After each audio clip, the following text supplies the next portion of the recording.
So, start off really quickly, it's nice to know where everybody's kind of located, because drought in one area doesn't look the same as drought in another, and whether or not you're even in a drought is relative to where you are. So just kind of maybe go around the room, people who are farming in the area, where are you?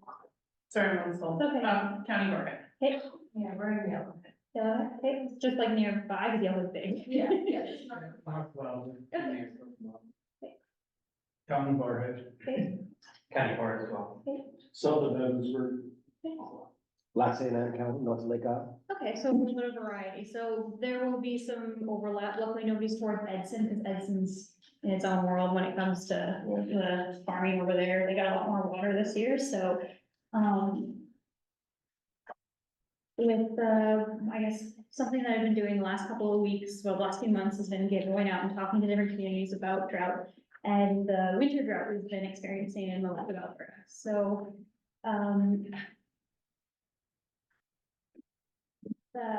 seeing a watershed planning and advisory council.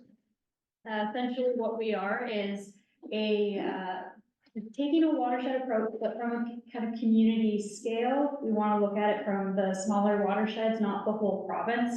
And sometimes even we take a sub-basin approach, because when you look at the Athabasca watershed, it goes all the way across, including, if you include the Lesser Slave, which is a tributary to the Athabasca, it includes 24% of the province. So a lot of the times, as you can tell, it's a really large province. Water in southern Alberta does not behave the same as northern Alberta. And we're kind of smack dab in the middle, so we get a little bit of this central kind of behavior with, as well as the northern behavior with water. And with the agriculture field, like industry, we have that kind of concentrated in and around this middle area over here. And it doesn't extend too far north past this line. And with watershed planning advisory councils, we kind of have this role of convene and collaborate watershed health assessments, watershed management planning, monitoring and reporting, and water literacy. So one of the things I'm focusing on in my presentation today is drought effects and climate variability patterns and I guess the water cycle patterns that may be important to understand and keep an eye out for, because I think everybody knows that drought's not anything new. It's happened in Alberta before, and it will continue to happen in the future, and then we'll have our floods. So it's kind of one of those things that just understanding what it means for things like water quality for your cattle or water availability for your livestock in general, as well as I guess, precipitation patterns and the timing of the water in the future. So the Athabasca Watershed Council, we were established in 2009, and we're, like a lot of the other organizations here today, we're a society and a registered charity. Our main office is in the town of Athabasca, so we've really grown our kind of, I guess, presence in and around the town of Athabasca. We've got great involvement from both the county and the town lately, and so that's been really nice because they are really connected with the people on the landscape. So I've been learning lots from them and getting involved in a lot of different ways. And we have now 5 full-time staff, and we always have some students and interns. And I started out myself as an intern about a year and a half ago, about a year and a half ago. And we are board directed, so we have 21 board seats and members, 21 board seats, and then we have our members, which is the larger kind of community. You can be a member and you vote on things like who sits on the board. So we're guided by our vision, mission, values, and strategic goals, which can all be on our website. I won't go through them. And we're consensus based, and we are advisory, but authority at the table. So what that means is we have government representation at the table, whether it be municipal, local, or provincial or federal. Although we have an open slot for federal, yeah. And we're always looking for more municipal involvement as well, so. And so one of the things I mentioned before is we're guided by our vision. So one of the key ones is that the Athabasca watershed is ecologically healthy, supporting resilient communities and a sustainable economy. So when it comes to agriculture, those tie in every realm, and agriculture does impact the ecology of the area. It can support resilient community, because a healthy farm community is a healthy community, and a sustainable economy, because we need reliable supplies reliable water supplies, whether, sorry, I'm not very good at this section, I'm still learning it. So one of the reasons why we promote the watershed approach is because it takes a look at all of the axes that influence water on the landscape, whether it be sitting or moving. And it also takes into account the water cycle, climate variability, climate change. But yeah, we want to look at the three axes. So we have our upstream and downstream, so that's point source. So train tips over and spills something, that would be an example of point source. We have our highest and lowest, so it's non-point source, so something uphill runs downhill. Collects everything that it passes through as it moves from upland to downland to lowland. And then we have our surface water and groundwater interactions. We talked about our artesian well. It's a nice example of where we're just like, keeps coming back up. And so that's that groundwater interaction in a nutshell. And really important and something that's often underlooked and understudied in much of the north, but in most of the world. And yeah, it includes everything from rivers, lakes, wetlands, aquifers. And when we monitor these things, we take a watershed approach, it really is an indication of what is going on in the landscape, but it is a big part of the climate variability and climate change as well too. So what our approach is, it's very place-based and people in the place. So we need to know firsthand from the people in the area what's going on, because we can't be everywhere. It's 24% of the province. The guy sitting in an office in Edmonton may not know. So that's why you see us come out, why we talk to you guys, why we want to hear from you, and why we always hope you guys will have us if there's ever any concerns or questions, because we don't know, we know somebody who may know and answer the questions, you know, worksheets or supplies or, you know, manpower to come out and help you, we never know. But really it's, you guys are out in the landscape and we're just here to kind of make that connection, share resources, or learn from you guys and take that with us to other meetings we go to. So, to give you kind of context of where Yellowhead County falls, so that greenish blue color is all of Yellowhead County. And the Pembina is here. This is the McLeod. This is a stretch of a little bit of upper Athabasca, white quartz kind of around there. And then that's the Berlin watershed. And so there's a lot of different systems going on here. You have a giant river like the Athabasca. You've got mountains, you've got foothills, and then you've got kind of getting into this stretch here. You've got a large section of agriculture. And so you guys are like, I think we're right over here, right on the edge of the Pembina, North Saskatchewan. So, now to get into the meat of why I'm here today, it's talking about droughts and multi-year droughts in Alberta's past, present, and future. So drought can be defined as a prolonged period of dry weather that depletes water resources, including natural sources, rivers, streams, lakes, wetlands, groundwater, and man-made storage, so reservoirs, dugouts, and the soil moisture. So multi-year drought is one that's a big concern because it tends to have cumulative impacts. It's really hard to recover afterwards if it happens to, you know, hit in the wrong way, I guess. Long-lasting effects can be decades or centuries to recover. Impacts the physical health of the landscape as well as ecosystems, natural assets. And as you all know, I don't know if you ever had a really dry, parched field and you get a bunch of rain. It doesn't like to soak up very quickly. It just kind of shoots right off. So multi-year drought can lead to flooding because vegetation dies off, the soil becomes almost hydrophobic to a certain degree, especially if all that water comes at once. And so flooding can happen because we're getting that kind of built up effect of lower vegetation and drier soils. So drought can be further broken down by, it's almost like timeline as well. So you have your meteorological drought, which is your short-term, you have less rain or snow. Then you have agricultural drought, which is almost directly linked to meteorological drought. So it's usually the shorter term droughts again. So, you know, we have a dry winter. You're not farming in the winter, so you're not calling it an agricultural drought yet. But if you don't get any snow all winter long, and then you're facing a pretty dry spring, you might be facing an agricultural drought. So it's kind of that stepwise length of drought period that we look at. Hydrological drought tends to happen a little bit that continues to be dry conditions. Then you start seeing your wetlands dry up, your smaller creeks and streams, and then eventually those larger rivers. So that's your hydrological drought. And then socioeconomic drought is basically, when all these other ones hit, it can lead to socioeconomic drought. So that's when, you don't have, the proper resources available to you to sustain your industry. We talk about drought resilience, we basically are trying to create this idea of being prepared, so you have some great examples about what to do, before a drought rather than, during the drought. So during the drought, you sell off your cattle, but before the drought, you take these steps to, basically your insurance plan, using the landscape you're in and the information that's available to you nowadays with all of the data availability. So, yeah, if you're unprepared, it's usually a longer recovery time and a very costly recovery. And then if you're prepared, you are understand your climate variability and the potential climate future as well.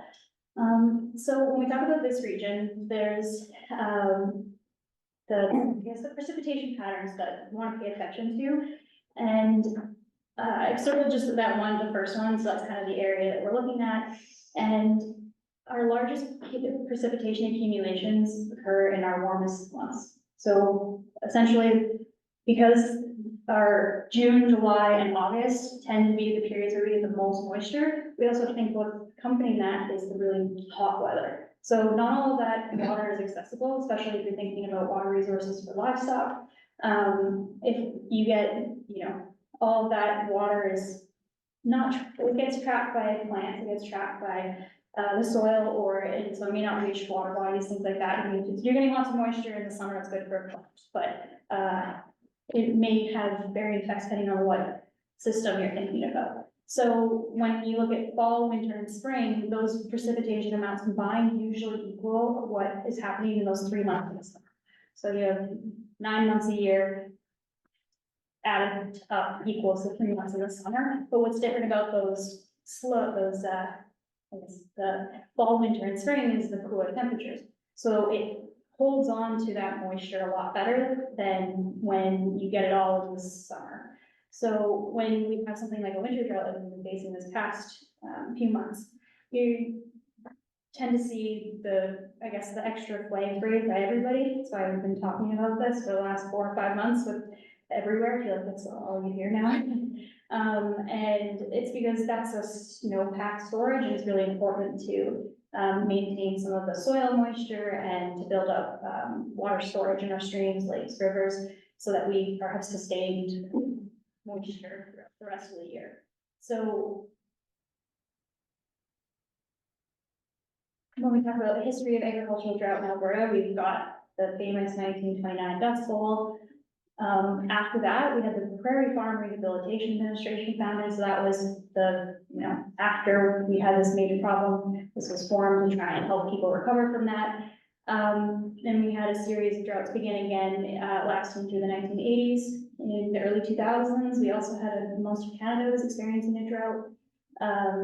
Northern Alberta Peace region saw it again, a little bit later than the rest of Canada, but 2002, 2004, and then again from 2009 to 2018, we've also experienced one.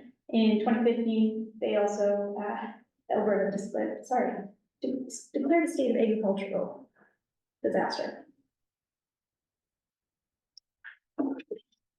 So for this area, I've pulled together some information, and the Evansburg annual accumulated precipitation is on average about 517 millimeters across the year.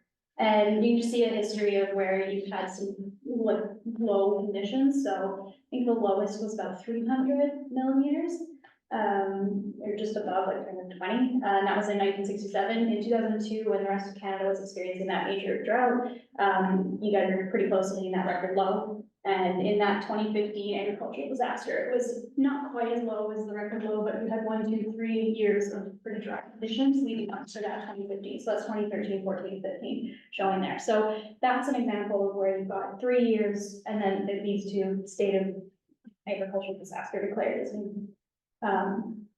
where you kind of see this extended drought causing effects. When you look towards Edson, so that might be the upstream area for some people, or just an interesting case, I guess, and Athabasca is seeing very similar things to this, so you're kind of more towards the Barhead area, you might be seeing similar patterns. So the average annual precipitation across the past 60 or so years is 522 millimeters, but when you take a look at the first 35 years in that time period, the average from 1951 to 1986 was 552 millimeters, but within the last 30-some years, it's been dropped down by about 60 millimeters on average annual. And definitely a strong trend towards drier conditions in that area. And it's funny enough, I did the same thing through this data, and you pretty much stayed consistent around here. So that was interesting, like no patterns of up or down in this area. I lumped the data like the same way, the 30 and 30, and unless, I don't want to manipulate the data, but like unless maybe I checked the chunk in the middle, but yeah, this was a very interesting one that I also saw in the Athabasca Watershed West Lot area. So, for whatever reason, Evansburg area is somehow not seeing that big pattern, it's happening on Edson. The storms always come from the west, from the east to the west, Mhm. and Chip Lake splits the storms. Huh. Splits half a storm over There that you way, go. This is why we need people who live here, tell us. and the other half comes for me, and then it drops me out. Okay, well, I'll tell them to, cut it out. So, yeah, it was an interesting trend that I noticed, but again, yeah, that's that really key message is, this is all just, lump data for an area, it's a small area, you know, I think it's like a 10 kilometer by 10 kilometer square. But this is lump data, and you have the effects of lakes and the microclimates, you live in a valley, you have lots of hills, or you're, you know. Since you started, I think something really interesting that followed through with all the fires that went through and how much the deforestation is going to impact in the next. It's a good point. 20 years. Yeah, But so, also getting back to the rain part and moisture, wherever there was a severe fire in like in Fort McMurray, Slave Lake and all that, even here last year, right after the fires went through, the weather pattern shifted. And then we got that heavy downpour rain for 3 days or something like that. So it was the way was depleted, but then it got back to saying what we lost. but it all ran off, because there's no. reason. Yeah, that was the problem. Hydro. Yeah, the hydrophobic soils, yeah. Yeah, the town of Athabasca for the past year has seen a increase in their pH for their natural, like, stream flow, and they think it's because of forest fires streaming from them. So yeah, this area has definitely had a wild 2 years. So when we talk about present, this is an older map back from November, but it's showing the last 3 years, most of Alberta is experiencing a moisture deficit. And again, just kind of focusing on this, wherever it says northwest is a good area to just kind of close your eyes. Especially the agricultural areas in the south, but let's not forget about the north, as most government agencies tend to do. We are also experiencing drought in much of the Peace area, and then also the central area. You're seeing some pretty strong moisture deficits.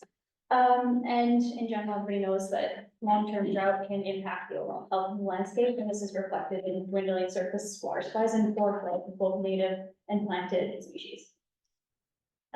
When we talk about cold seasons, so that winter drought I've alluded to several times, zoom in to this area and we see again that Edson area is doing okay, but you look into this area right here where most of the farming happens, and you know, we've got very low conditions to extremely low. So this is the accumulation, cold season accumulation relative to the long-term normal. So it's saying that essentially the numbers there near Evansburg, we've got 80, supposed to be around that average of 80 millimeters, and saw about 20 to 30 for snowpack. And then the, or snow accumulation, I don't even want to say snowpack because it kind of melted a couple times. So we'll call it cold season moisture accumulation, because it's the technical. And then towards Edson, you're seeing, again, slower, but it's slightly closer, because I think Edson's right on this edge right here, if I remember correctly, or summertime. It's hard to tell, unless you study the yellow map a lot. So one thing I'm gonna quickly pop out of the slides to show you this website, because it has lots of information to kind of give you a head start on the season, I suppose, or to tell you kind of what you're looking at if you're planning your summer, fall, spring, sorry. If you're planning your crops and things like that, or just worrying about things you can do ahead of time to make yourself resilient. But, when you go to this website, so it looks like that, sorry, Oh, you'll have to exit out of your presentation first. thank you.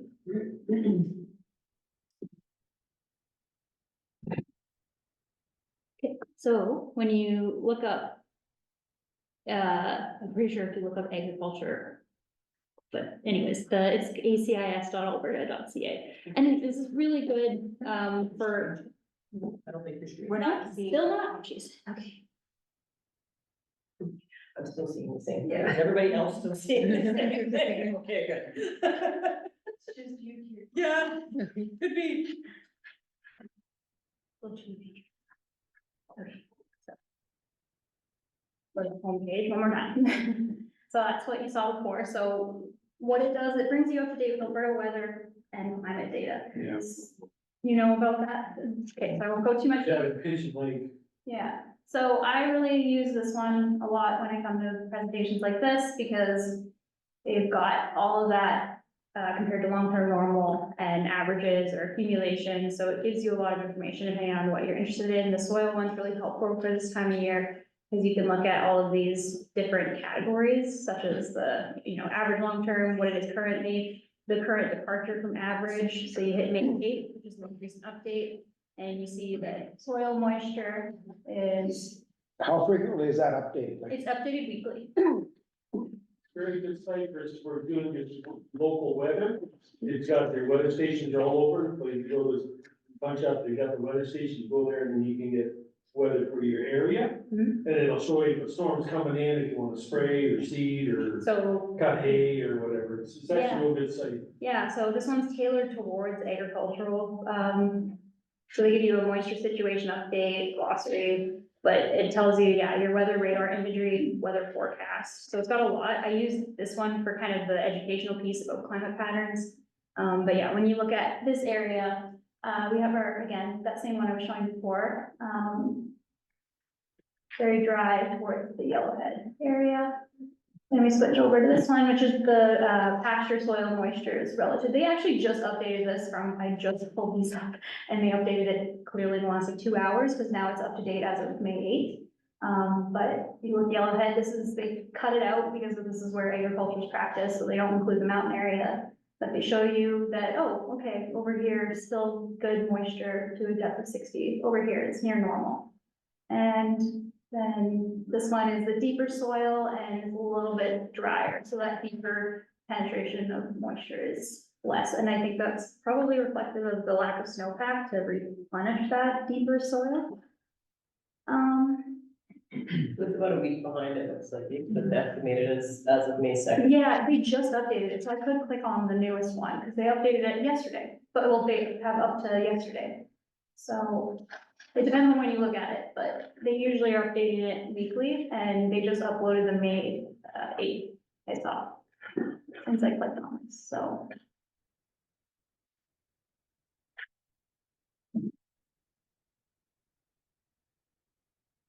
and what was the URL again? acis.alberta.ca, Alberta, the full, or just AD? Alberta the whole. Yeah. So.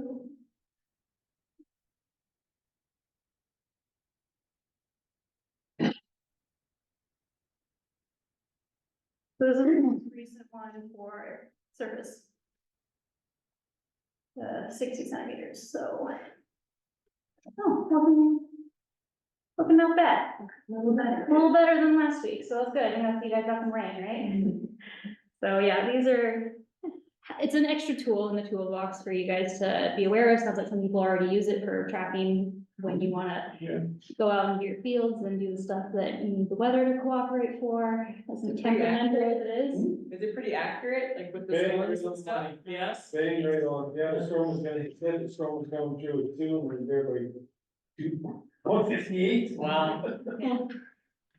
What are they basing this drought on? Is this like an El Nino effect, or is this like a man-made drought from agricultural practices or what is it? Yes, it's, yeah, I'd say it's more of like, you can think about it from a cumulative, so all those things you learned earlier today about keeping, the soil covered, so bare soil, things like that, they all play into whether or not you're gonna be hit as far as, so even just soil, materials. So whatever your soil is made out of, if you've got really sandy, loamy soil, it's going to behave differently than the guy who's got lots of clay. So you can look at your neighbors and see that their soil profile is different, and then the moisture that you get is going to behave differently, even just based off of that.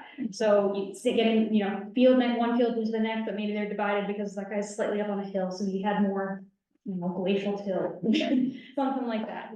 And so then they behave differently But than. it's definitely a moisture deficit, right? Like It- low yeah. snowpack. Yeah, so low the past precipitation. three years, we've had a moisture deficit. This winter is where we really hit a critically low snowpack moisture deficit. When we talk about whether it's a man-made issue, it's more of we had an El Nino event, and depending on what we've done in the landscape, it can be hitting you harder than if you managed it in a way that we're now learning. Like, don't kid yourself if you're like, why didn't I know this 10 years ago? Most people didn't know this 10 years ago, or if they did, they were just starting to get the information together to get it out there. So it's one of those things that Well, they haven't kept data, since they started taking data in 1965 yeah, and in the 60s, and now they're trying to, what happened, the funny part is we went to this course at the, they had a diagram, it'd be a bit here, and in 1967 or 1968, the weather pattern was same. So it's not the first time we've had a drought. yeah. So, Well, then, is there really much talk in the higher top of the Athabasca Triangle? If it's expanding or? No, I think the it is. Athabasca Triangle. That's like the types of crops, right? Like the. no, Athabasca Triangle. The southern part of the province, Yeah. very, Well, we're in. the prairies too. We're Are in, Edmonton is in Boone, and Everything the best is the Athabasca Triangle. Okay. People know what that is? I didn't think you were. We are. Yeah. Or at least the tip of you guys are, right? Like, Yeah, like, when I looked it up, like Edmonton area is included in that, I used to live right in the heart of it. yeah. Part of the problem for the So- prairies that. All doesn't the do prairies, this. it wasn't. they I said the don't know the Palace, higher, I don't they know. said the Palace Triangle area should never been developed for agriculture. Right. Yeah. Well, they shouldn't have had any settlers, like, Yeah. when he talked to natives, they could jump across, little kids could jump across the Valley River without getting their lost, so.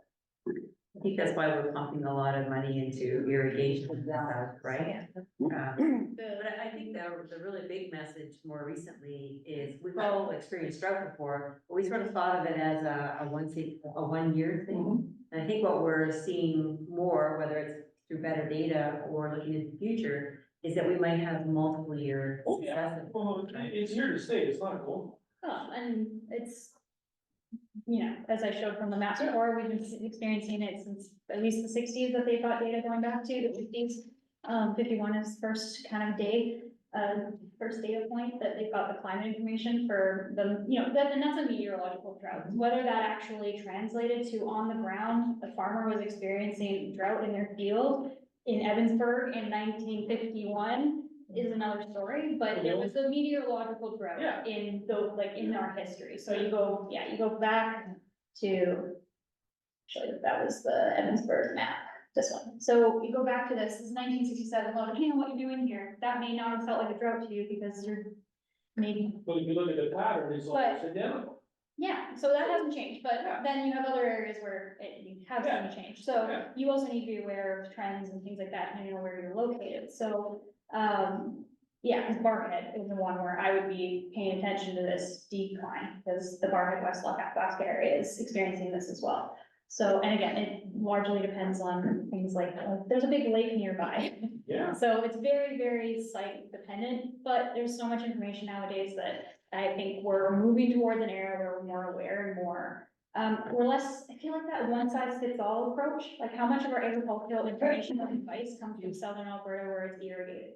We went to a drought presentation, a couple weeks ago, and it was all about irrigated crops. Here's how you behave with your crops from an irrigated field. I'm like, who's irrigating? That's right, yeah. So it was a little bit like, take it with a grain of salt, because these guys are coming from southern Alberta with irrigated crops, all their analysis and all their studies are done on irrigated fields. So it's like, well, we can't control, you can't control this, and I don't think irrigation is something that is ever gonna take off in this area, you know? Well, there's a little bit by Fort Saskatchewan and now there's a couple irrigations up that way. but Yeah. Very, very rare in. Unless you get permission to suck out of the rivers from the government, then it would happen. But There's till quite then, a bit of numbers too, like in the Lake Creek area, there's very good irrigation up there. But yeah, this central area doesn't see a whole lot of it. So another thing to keep an eye on, whether it be good or bad, is water shortage advisories. So if you have a large cattle operation and you very seldom, I feel like this applies, because again, no irrigation here in the southern areas where they've got major water withdrawal from agriculture. This is a really important database. In general, this doesn't capture a lot of those smaller tributaries, and it doesn't get triggered for a lot of the central area because we're seen as having lots of water, or there's not enough people using it. Our water is flowing north, it's not flowing to the south. If it was flowing to the south, then they would be looking at kind of a south wall, right?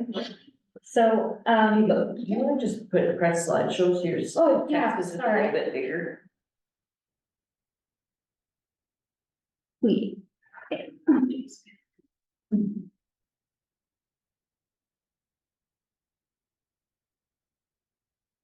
So basically they track, whether or not somebody can take a license, amount, and if there's low flow and a water shortage advisory, depending on the stage, they may be limiting the people who have, licenses or are applying for temporary diversion licenses.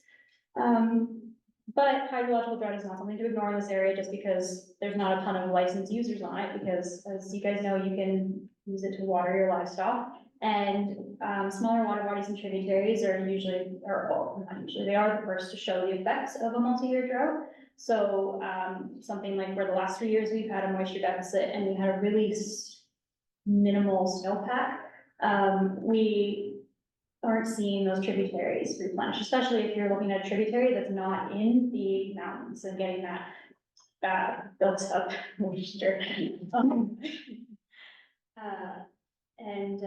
So when we look at something nearby, like the Lobstick River, we were talking before about that nice peak that you get with the spring runoff.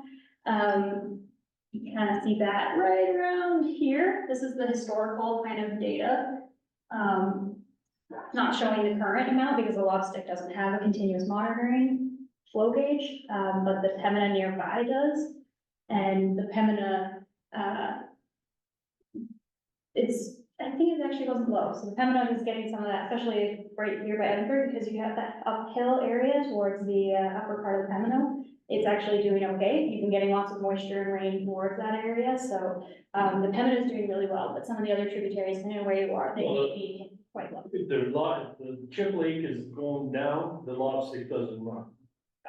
The Chip Lake feeds Yeah. the Lobstick, so. Nobody's tracking the water level No. of Chip Lake either.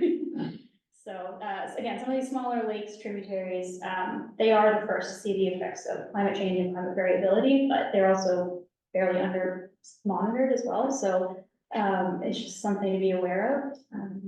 One of the other things that is kind of indicative of socioeconomic drought, it's not an indicator of socioeconomic drought, this is just one of the many metrics that is used to allocate water licenses.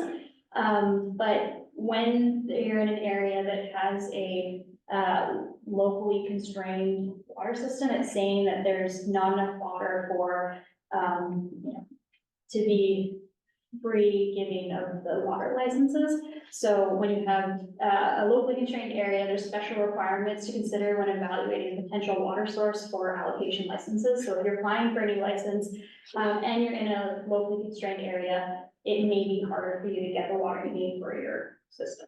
But in this area, I believe it's both, considered groundwater and surface water is locally constrained. So, it's just when you're applying for new licenses, that's where it might trigger a special screening process, but, other kind of data information that's out there is, something, the WRP program, which is the Watershed Resiliency and Restoration Program. They've been mapping and categorizing all of the watersheds, at a small scale like this, where you have, this is the Pembina right here, so you have the upper Pembina, and you guys are like right here. Today we are right here. This is the middle Pembina, and this is the, lower Pembina, sorry, yeah, lower Pembina. And it gives it a score based off of, kind of where they wanna throw money, essentially. They have a fund, they've got a pot of money, they wanna see projects in these areas where they've got high priority scores. But what these priority scores tell you is that we're in a drought area, we're in an area where water quality is a concern. And we're also in, that one doesn't show it, never mind. There's, if you look at there's another one that's on flood, and you're also in a flood area. So it's basically just saying, this is an area that is requiring extra attention when it comes to that watershed resilience and restoration piece. So that comes, in this area where you have a large agricultural footprint, those are best agricultural management practices to ensure that you're holding water, slowing down the flow, spongy systems, things like that. They all play into the drought priority, the water quality, and as well as the flooding resiliency. If you focus on some of those best management practices, that helps check all of these boxes where they're saying, we want to throw money at these people to do these things because there's a priority in these systems. And that's just kind of one of the reasons why I put that up. But when we're talking about drought and water quality, why I bring that to attention is because drought can influence water quality, by reducing water flows, which concentrates contaminants, especially in pre-existing ones. And something as simple as a forest fire going through, and the contaminants that come from forest fires. Like, you've seen an increase in pH. Well, when you lose vegetation, or you don't have anything blocking or absorbing that, like wetlands or riparian vegetation, and you throw in a drought into the mix, then you start seeing some significant issues like throwing in lots of extra money to put acid into the drinking water to get it back to a normal pH level. It's something that Aspen's had to do for the past year. They've increased their, sulfuric acid input by exponentially to compensate for just that slight bump they've seen in water quality. And in this area where you've got communities relying on the Kyle River, the Pembina River, and as well as groundwater, it's definitely a complex system, and drought can really influence water quality by also just less solution when things like communities discharge their stormwater or wastewater lagoons, and we have industrial activity upstream, or as well as agricultural activity. If you don't have the proper buffer zone between the agricultural practice and the water body, there's nothing to filter it before, which is the water body. And then if you're in a drought situation, that water body is extra vulnerable because it's concentrating those contaminants. And in general, that's favorable conditions for algae blooms in lakes, reservoirs, dugouts. So when you're thinking about livestock, having those riparian areas or healthy watersheds is really important to make sure that the water quality is good for your livestock. So when we talk about this is just showing droughts going on across the country. This area is seeing a little bit less of a concern, so that's good news. But it's always something to be prepared for because you never know when it's your turn. No, I think if you look globally, like we are semi-arid spot just already, right? We're not a tropical place. So these types of things can hit us Yeah, harder they do. than we would expect, yeah, They do. because it's just naturally our. So the long lead data was basically saying that it was El Nino causing the winter drought. The chances of it transitioning to a ENSO neutral, which basically just means it won't be too wet or it won't be too dry, was an 83% chance. And then for it developing a La Nina, which is basically meaning that we're gonna get extra moisture than normal, that is a 62% chance for the summer. So still holding out hope that these areas that are being impacted will get the rain, but not too much and not all at once. I'm not asking too much. And so sorry, I skipped over this one. So this is talking about droughts and multi-year droughts in the future. So one of the big things that I think we're gonna see is the changing of timing in our water. There's not they make broad generalizations when it comes to these future climate projections. And again, everybody's local conditions are gonna vary, but the major trend is temperature. And when you have changes in your temperature, you have changes in your timing of snow melt, you have changes in your timing of rain and evaporation rates. So some of the things that, these highlight is in this side is the summer maximum. And you're seeing about a 2.5 degree change, maybe getting closer to 3 in some parts of increasing the average summer temperature, or the summer maximum average temperature. And then when you look at winter minimum, we're seeing a much larger increase, closer to 3, almost 4 to 5. In some areas, especially in the north, where their winter minimum on average is changing up to 5 degrees. Is that by a certain date, Kate, so by 2050? Is that the model? I think this was saying it was it was published in 2021. I feel like it was for the 1950s. I want to say, or it was towards the, like, yeah, the 2080 to 2100 period. Maybe. Double check. This is where the province is moving towards. Yes. We'll see warmer summers and winters. Warmer winters, yeah. And when we look at this area for Chip Lake, this is the near future, so I have the next slide is gonna be the distant future, so 2050 to 2080. And so this is showing the line in orange for the temperature, these white dots here. The orange line is the historical data, and then this is what they're predicting for the next 30 years, or almost less than 30 years now. And it's just showing an increase in temperature across the board. Every season's expected to be slightly warmer. And precipitation, you're seeing in general, almost every single month, it looks like slightly increased, except for maybe around this August isn't supposed to change too much. And you see, again, this area was an interesting one in the fact that the last, 60 years, it stayed the averages stayed pretty consistent compared to some other areas where we're seeing a decrease. But an important thing, again, going in that timing of precipitation, but also frost times is expecting in the next 20 to 30 years, about a 1.5 week change in each transition season. So that's 1.5 weeks in the spring of earlier frost, last frost, and 1.5 weeks in the fall of first frost. So your frost-free season is predicted to go from around the average of 113 to 134 days frost-free. And you move into the distant future, so that 2050 to 2080, we're seeing a 2.5, so 5 week annual increase in your, on average, of your crop time, which could be a good thing. There may be opportunities to grow longer crops, or the crops they're talking about where we don't have enough time in the fall to do a fall crop. Maybe things will change, and that's why getting this information and being able to adapt and stay resilient and take advantage of shifting patterns all really plays into it. But yeah, relying on advice from somebody down south is probably not gonna get you very far. So getting the local data is where, this website in particular, I'll show it in a little bit, is, little boxes across the entire country that you can click on, and they'll show you data for the very small 10 by 10 kilometer area. And so that's where I pulled this one. So, again, that timing of temperature and moisture. So the winter mean temperature is, again, this is the distant future, so the 2051, 2080, is projected to increase by about 5 degrees, and the precipitation is projected to increase around 15%, which it'll be hard to say if that'll fall as snow or rain, given that the winter season is supposed to be much warmer, and so we're going to have a shorter cold period, snowpack period. And the summer temperature, in some areas, this is across the board, this is for the one community I clicked on.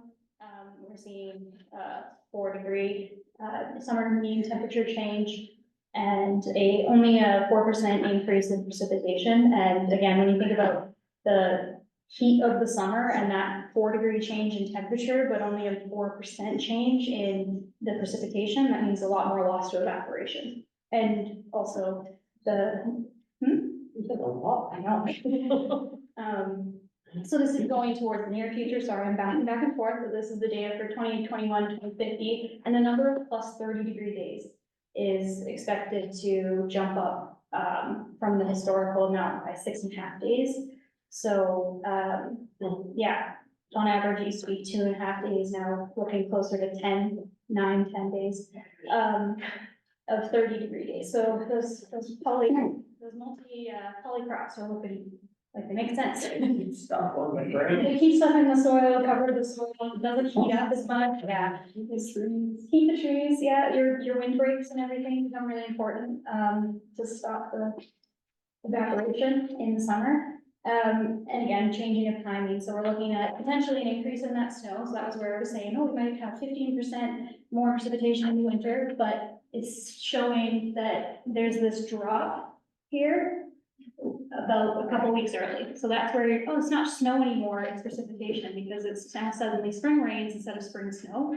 That makes sense? So by April, looks like no snow anymore, and versus historically, this area, you're getting, and this is again for Chip Lake, like that area, so you're seeing April, we still might get some snow. And this is for the projected average for the 2050s, saying by April, we'll probably switch from snow It to, looks like a really bad fire season. If you look at the. look at April- where you look at where the April is, how it's dropping so much for snow, and the uptick in the rain is not very much.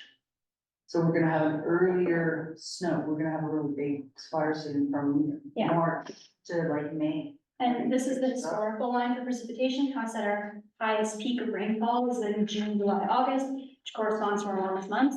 That's shifting a little bit to be a little bit earlier in the year, we're seeing, and then even it's like projected, height is going to be lower a little bit, and especially with more evaporation, and it's seeing it not really. You're seeing higher temperatures during the August, September, October, and the rain is not recovering until that maybe, fall period.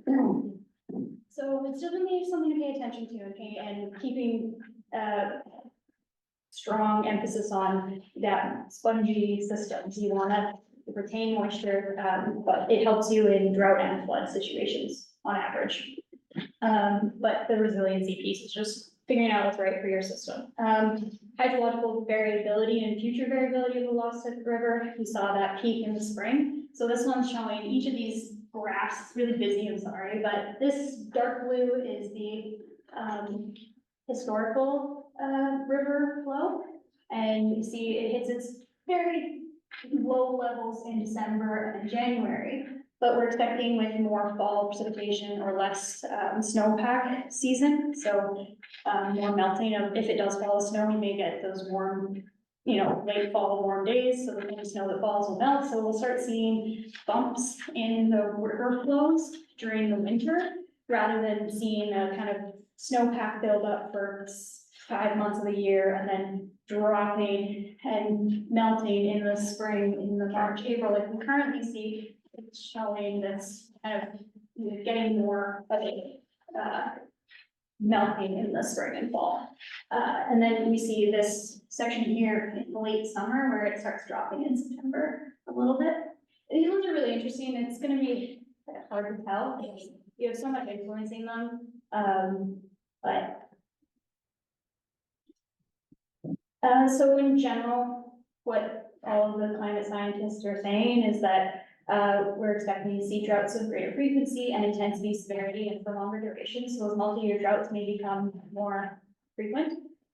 Dry periods tend to become drier, so that August, September dry period, expecting it to become drier, and wet times become wetter. So that spring, early summer will stay pretty wet, and maybe even a little bit in the fall as well. But yeah, that precipitation is expected to decline in midsummer, and milder winters, earlier spring snow melt, which may intensify summer drought conditions. So by the time your water gets super low by usually that January period, you don't have the proper snowpack to replenish it in spring, then by, the next low period of time, it's gonna look different maybe than it has historically. So that was that website I was talking about. This is kind of an outline of all the different variables you can look at for those future climate periods, so the near future and distant future. So this is the Climate Atlas Canada is the resource. And so for the agricultural section, if you want to look at specific things like growing degree days, so these are like your environmental farm plan. These are some data sources that you can pull and reference when you're talking about, what are you trying to do to make your farm more resilient to climate variability or climate change. And then, yeah, precipitation days and all the other things that are also involved in agriculture, but they've got a few agriculture specific conditions, so climate atlas Canada. And that's the one where it's that narrow, very 10 by 10 kilometers. So they've got their small grid and their large grid. So maybe you are over a larger area, I don't know. You can click on whichever you prefer. So I think the larger grid is like a 50 kilometer by 50 kilometer square, and then the smaller grid is 10 kilometer by 10 kilometer. So this is one of, I think everybody in our world's favorite slide, because the hydroecological cycle, right now it's fresh in our heads. We've experienced winter drought, so a lot of areas are pretty concerned about less than ideal conditions. So that's where we hit that awareness, concern, panic phase. But then we're gonna start seeing rains because they do return eventually. And then we're just like, yeah, we're fine for a little while until it comes back around again. Because yeah, one of the jokes I make is that you ever feel personally victimized by the climate in Alberta, it's because you are, because it goes up and down like this. So we have a very variable climate. In fact, I've seen in a few different places that again, maybe don't quote me, but other people have written it down that we have one of the most variable climates in the world.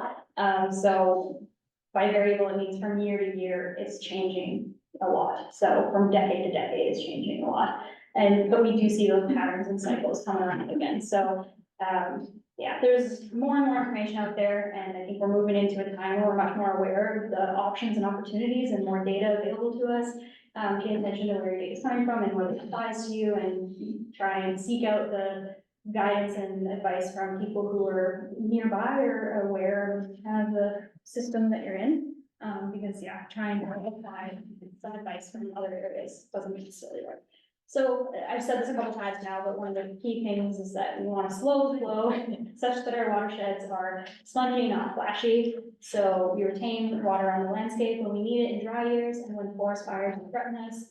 But we also have room to let rivers and lakes shoreline move during high flow. So that's that spongy part where even in flood years, if we have intact watersheds and riparian areas, it's really important.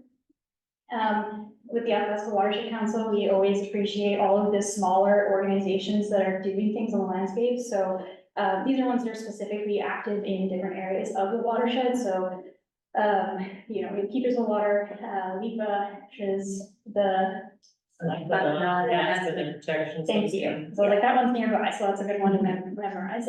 We recently started in the last few years, the Pembina River Watershed Technical Advisory Group. In the Twatna, we've got a Twatna Watershed Working Group.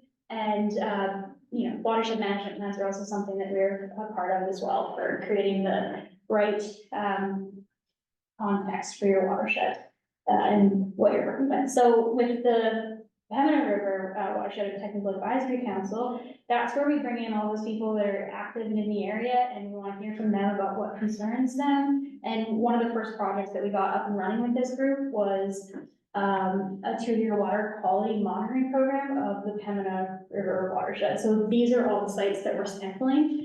And this is over 2 years, and we're looking for funding to keep this going, because especially the tributaries is something that we want to keep an eye on, because they tend to be understudied and impacted first by these changing conditions. So that's something that we're really excited about. So we'll plug towards that. But one of the people that we always like to collaborate with is now Farming Forward. Your old logo's on there, but yeah, Farming Forward is part of that, and we appreciated their insights. And so these are all the sites, like these ones up here, we were trying to make cuts, like, hey, we can't do them all. So we had a few that were like, okay. And so everybody kind of made their case about why they want a certain river or stream or lake being monitored. And, you know, so down there, we've got some oil and gas, so our environment rep was like, no, let's keep some, or we had some coal mining. He's like, let's keep the one near the coal mine. And we had these guys over here and like, no, that's Arctic grayling habitat. We really want to make sure we're not monitoring the Arctic grayling. And, you know, everybody here is like, oh, you know, this is the upstream from the drinking water for the town of Barkhead. We want to keep that one, you know, and so on. So everybody's kind of made their case about where we want water bodies being monitored. And so that's where we're really getting that local perspective, because we don't know. We don't know where the issues are, where we need to pay attention and put our attention. So getting the local input is where we always are really, really keen. We have riparian data for most of the water bodies in the Pembina River watershed. So this is on our website. And so all those things that Carrie was talking about intact shorelines, we mapped it. We paid somebody to go and assess the upper, middle, and lower Pembina, and they even did report summaries for each of the different counties. So it's something that you can share if you know any county leaders. And with the Athabasca Watershed Council, this area is our shining star when it comes to our Healthy Shorelines initiative. And I want to show quickly okay, it's going to change this. This is a new infographic, and I just want to show it because I thought they did a really good job. So we've done Healthy Shoreline Initiative projects. So those are those projects where, I'll scroll down a little bit. We've installed 10 fences, done 3 invasive species poles, 9 offsite waters installed, and 11 planting projects. So a lot of these were in partnership with Atlas, so they've definitely been our really great collaboration that we've getting funding for and manpower to get 28 projects on the landscape. And you can see a large focus has been on the Pembina, and we've been moving in towards getting an assessment done for the lower McLeod as well. So that's also a large chunk of Yellowhead County. So the lower McLeod will also have a riparian data set as well that can be reviewed to see areas that need to be conserved or areas that need to be restored. And it's a higher level riparian data set that's done through, like GIS Yeah. and desktop mapping. The technique that I was talking about was more on the ground. Yeah. On the ground assessment. This is taken from, satellite view. Yeah, the on-the-ground assessment's really good for when you're actually doing the projects, like, they really tell you what needs to be done, what's happening. But the aerial assessment like that tells you priority areas, I guess, to conserve or restore. That's where, the 2 methods really kind of go. Totally different scales. 2 totally different scales, exactly, but one requires tons and tons of manpower and hours, and works really good when you're starting to, like, one of the first things our coworker does before she starts these projects, she goes out there, she sees what's on the landscape, what needs to be done, and they make the plan from there. They don't rely just on GIS, because that only shows you larger trends over an area. Okay, I'm gonna finish up, sorry guys, last 2 slides. Appreciate the patience.